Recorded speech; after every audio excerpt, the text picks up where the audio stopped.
Bismillahirrahmanirrahim. Assalamualaikum warahmatullahi wabarakatuh. Alhamdulillahirabbil alamin wassalatu wassalamu ala sayyidina Muhammadin. Amma ba'du. Sahabat Penaizawa yang semoga dirahmati oleh Allah Subhanahu wa taala. Alhamdulillah kita berjumpa kembali dalam podcast Penaizawa di sore hari ini yang saya Desi Imelda Syafariani selaku host pada kesempatan kali ini yang alhamdulillah pada hari ini telah hadir narasumber kita yaitu Al-Ustadz Haji Yudi Rusmanto S.Hum M.Han. Apa kabar Bang Haji? Alhamdulillah sehat. Oke. Dalam kesempatan kali ini Bang Haji Yudi saya manggilnya ya? Ya, Bang boleh, Haji boleh. Apa Ustadz Yudi? Bang Haji juga boleh. Oke. Kayak Bang Haji Oma gitu. Oke, Bang Haji Yudi dalam kesempatan kali ini akan mengambil tema konsep bela negara dalam membangun masyarakat beragama. Ya. Siap. Alhamdulillah sebentar lagi kita bangsa Indonesia akan merayakan hari ulang tahun kemerdekaan kita yang ke-79. Ya. Oke, Bang Haji Yudi ini adalah penyuluh agama Islam fungsional dari Kecamatan Durensawit, Jakarta Timur. Ya. Oke, Bang Haji, bisa dijelaskan dari konsep tema hari ini? Ya. Terima kasih Bu Mbak Imelda dan para rekan-rekan dimanapun berada. Saya mengambil konsep ini karena memang konsep bela negara bukan kebetulan, memang takdir ya, qadarullah bahwa beberapa tahun lalu sebelum saya aktif lagi sebagai penyuluh, saya adalah salah satu mahasiswa pasca sarjana di Universitas Pertahanan Republik Indonesia kurang lebih 1 tahun yang lalu. Maka saya ambil konsep ini karena memang betul bahwa ini harus kita dawamkan lagi, kita gaungkan lagi, di mana konsep bela negara sebetulnya konsep yang ada di dalam ruhul jihad. Gitu. Jadi ruhul jihad itu bukan berarti harus ketika dalam perang gitu. Jadi memang konsep bela negara yang ingin saya angkat adalah konsep bela negara yang memiliki nilai spiritual. Dasarnya sudah jelas ada di Al-Quran, ada dalam Sunnah, bahwa ketika kita membangun negara tanpa ada konsep bela negara, ruhul jihad tidak ada, mungkin Indonesia tidak akan bisa terbentuk menjadi negara yang sekarang ini kita sebut Republik Indonesia atau NKRI. Kita sebutkan mungkin dalam sebuah Al-Quran ayat atau firman Allah jelas bahwa kita mencintai negara itu wajib. Dari mulai beberapa ayat disebut salah satu al-balad. Al-balad sendiri itu dalam sebuah konsep Al-Quran yang artinya konsep wahyu. Allah menginginkan bahwa kita cinta pada negara kita. Bahwa al-balad adalah nama sebuah surah yang langsung mendiskreditkan bahwa ketika seorang manusia itu berbangsa-bangsa harus bisa menyikapi nilai cinta pada tanah airnya gitu. Saya sebutkan mungkin diawali dengan auzubillahi minasyaitonirrajim, la uqsimu bihadzal balad wa anta hillum bihadzal balad wa walidi wa ma walad. Jelas sekali di sini bahwa Allah itu ingin menegaskan bahwa memang betul-betul di awal dengan kalimat la uqsimu, kalimat penegasan bahwa ini adalah kalimat sumpah berbentuk lam. Dalam kalimat ini bahwa Allah ingin mengatakan bahwa tidak main-main.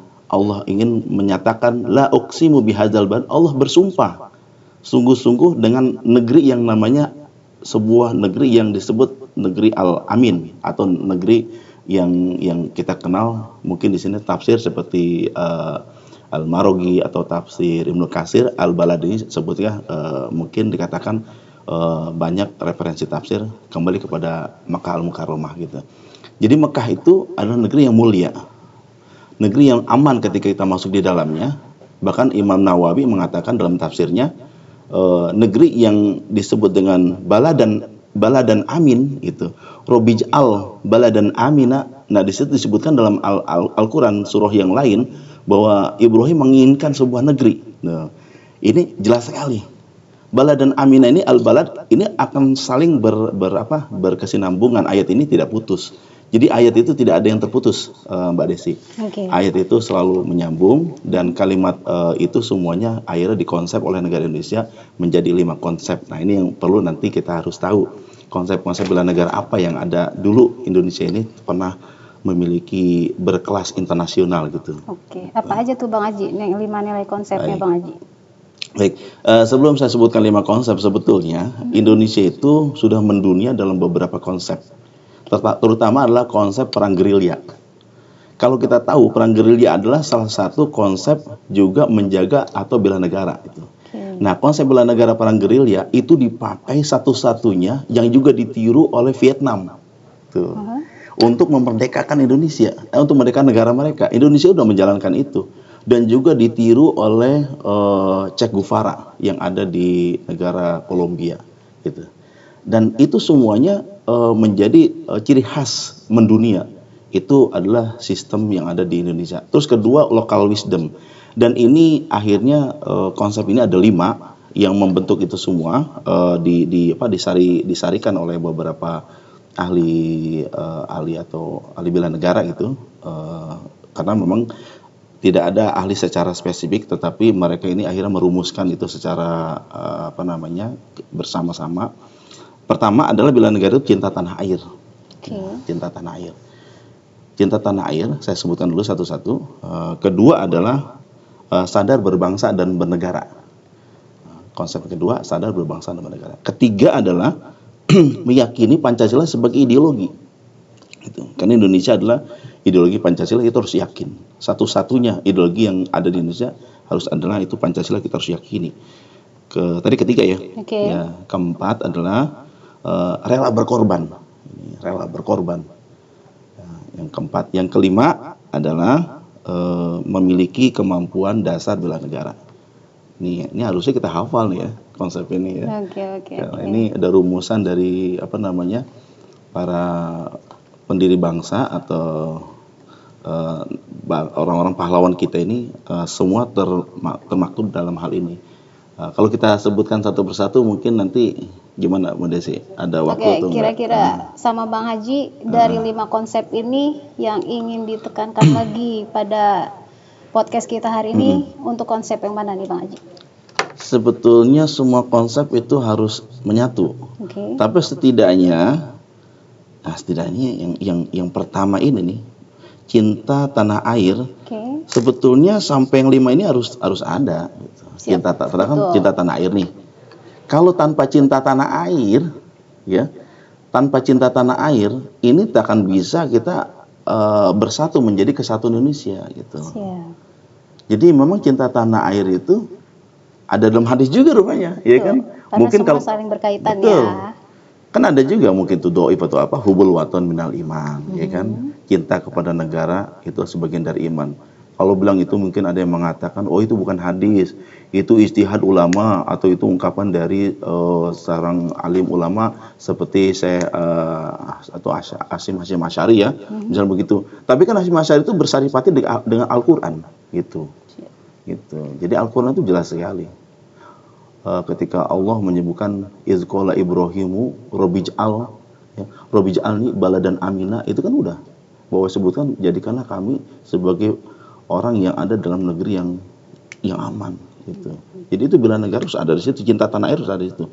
Sadar berbangsa dan bernegara artinya juga di situ kita yakin bahwa kita sebagai masyarakat yang masih adalah hidup di dunia di Indonesia, yang tua, yang muda, itu sadar bahwa kita itu harus ikut aturan pemerintah, baik itu secara politik ataupun secara sebagai negara yang kita masyarakat di tataran bawah, mungkin kita sebagai pekerja biasa atau pejabat, itu semuanya harus bisa meyakini bahwa saya ini bagian dari unsur negara.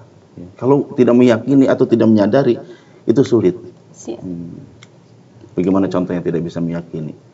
Misalnya gini, dia ada kesempatan untuk bisa nih pilkada kan besok ya. Kalau seandainya pilkada itu tidak sadar, oh saya kan hidup di negara, wah saya netral aja, saya nggak mau milih. Itu salah satu udah nggak sadar dari hal itu. Gitu. Udahlah negara, urusan udah ada yang ngurus gitu kan ya, negara udah ada yang ngurus gitu kan, udah ada yang ngurus orang-orang politikus, ya udahlah nggak usah dipikirkan negara kita, ya kan udah ada orang hebat, itu juga kurang tepat dan itu tidak sesuai dengan unsur bela negara. Yang ketiga apa tuh? Meyakini Pancasila. Yakin Pancasila sebagai ideologi. Nah, ini yang paling berat nih sekarang nih ya, karena jangan sampai Pancasila ini hanya Mbak Desi, hanya sebagai gampang diucapkan tapi sulit dipraktikkan. Gitu. Karena Pancasila kan dari sila pertama sampai kelima, kalau kita dulu pernah mempelajari, sila pertama itu adalah ketuhanan yang Maha Esa sebagai sila yang inti dari sila-sila yang lain gitu. Jadi nilai tauhid itu. Nilai tauhid. Ya. Nilai tauhid itu spiritual Mbak Desi, Mbak Imelda. Jadi nilai spiritual itu yang membuat Indonesia sekarang ini harus sadar. Nilai ketuhanan, nilai ketauhidan, di mana tauhid itu ada dua sebetulnya kan. Kalau kita belajar tauhid ini, saya mempelajari itu ada tauhid rububiyah, ada tauhid uluhiyah. Ini kan sulit nih, orang-orang yang awam itu sulit memahami. Sehingga kita dengan konsep itu bisa Indonesia merdeka. Kedua, bisa Indonesia harus terjaga dan kemerdekaannya sampai kiamat, kita Indonesia harus eksis gitu. Tanpa Tuhan yang Maha Esa, nilai spiritual tauhid itu Indonesia tidak akan bisa. Pasti itu. Coba preambul Indonesia gimana? Nih sekarang saya boleh nggak balik bertanya nih ya? Kan boleh aja ya. Nah, Mbak Desi, preambul yang pertama kita kalimat apa yang menekankan bahwa nggak ada sesuatu itu kecuali dengan qadarillah? Apa itu? Kalimat pembukaan tuh atau kalimat undang-undang? Kalimat pembukaan undang-undang dasar? Atas nama Allah. Berkat rahmat Allah. Itu kalimat tahu gitu tuh. Kalau bukan rahmat Allah nggak bisa merdeka kita, ya kan? Itu jarang orang bisa begitu. Jadi Pancasila yang pertama, ketuhanan Maha Esa itu tidak boleh dihapus, nggak boleh diganti dengan kebudayaan, nggak boleh dengan ganti apapun. Karena itulah Indonesia merdeka. Indonesia bukan negara agama, gitu. Indonesia bukan negara agama, udah pasti ya. Tapi Indonesia adalah negara yang memiliki nilai agama. Siap. Oke, kalau saya boleh nanya nih Bang Haji Yudi. Tadi kan konsep bela negara ini ada juga yang bernilai spiritual. Oke? Kalau boleh tahu nih Bang Haji, yang bernilai spiritual dalam konsep bela negara ini apa seperti itu? Ya, kan 5 konsep tadi itu yang sudah disebutkan satu-satu ya. Yang ketiga itu kan Pancasila tuh. Pancasila kan pertama ketuhanan yang Maha Esa, kemanusiaan yang adil beradab, 3 persatuan Indonesia. Itu sampai kelima, itu semuanya nilai spiritual Mbak Desi. Gitu. Iya. Jadi sebenarnya cinta tanah air itu spiritual. Sadar berbangsa negara udah spiritual juga. Dan yang gongnya itu yang ketiga, itu luar biasa. Pancasila hanya ada di Indonesia. Dan Pancasila itu unsurnya ketika ketuhanan yang Maha Esa, qul huwallahu ahad, Allahus samad, itu Pancasila. Terus ketuhanan Maha Esa, kedua kemanusiaan yang adil dan beradab. Itu kan ada dalam itu. Yang khairun nas anfa'u linnas. Kan manusia harus bisa memanusiakan yang lain, bisa memanusiakan yang lain, ya kan? Falak tahamal aqabah wa ma adraka mal aqabah. Kan faqr raqabah. Ketika faqr raqabah itu artinya apa? Bebaskan manusia dari perbudakan. Ya kan? Nah, itu artinya apa? Sudah manusia yang beradab. Pokoknya semuanya dari spiritual. Gitu. Luar biasa Mbak Desi. Luar biasa. Kalau ditanya mana yang paling ini, semuanya masuk. Tapi yang gong itu menurut saya yang ketiga. Pancasila itu. Iya, rela berkorban juga kita harus nilai-nilai ini kan, jihad kan. Siap. Sampai kayak dasar bela negara. Sebetulnya kalau mau ditanyakan kemampuan dasar bela negara ini Mbak Desi kayak apa nih? Kan 5 menit lagi kita nih berakhir Mbak Desi ya. Siap. Pengen sih lama nih ya. Apalah daya waktunya ya. Tapi ini kemampuan dasar bela negara kira-kira apa nih? Yang kelima kan memiliki kemampuan dasar bela negara. Apa kira-kira? Itulah yang harus kita jadikan prinsip hari ini. Mungkin ini banyak orang yang belum paham bahwa profesi kita itu semuanya adalah bentuk dari upaya bela negara. Kita broadcast ini adalah bela negara.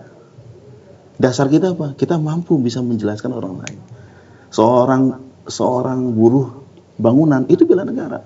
Membangun dia bangunan itu supaya nanti menjadi estetik yang bagus atau apa gitu, dan juga membuat orang jadi aman, tidak tertimpa dengan gempa atau mungkin menjadi ada sandang pangan. Itu bela negara semuanya. Supir angkot itu bela negara. Jangan sangka itu semua aktivitas.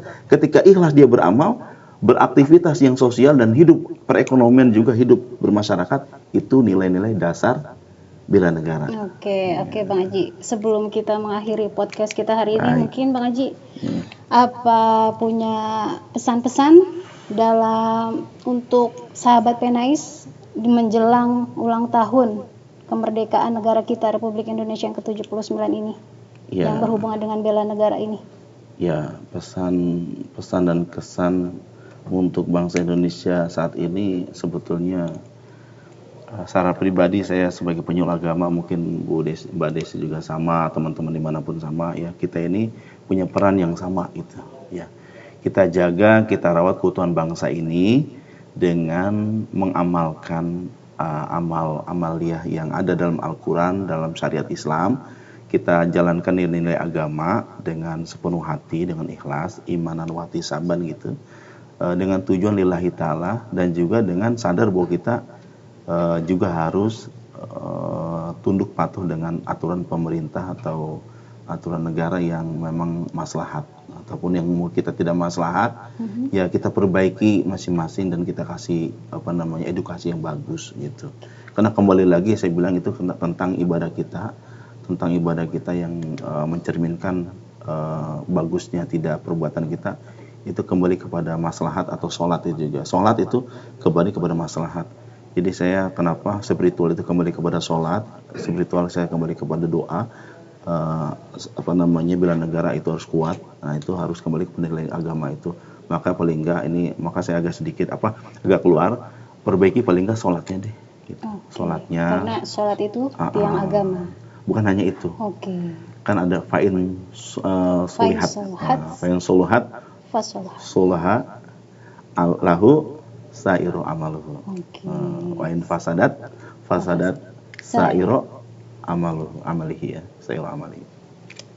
Jadi itu spiritual adalah ya nilai kedekatan kita dalam ibadah pada Allah yang implikasinya pada bela negara. Saya kira seperti itu.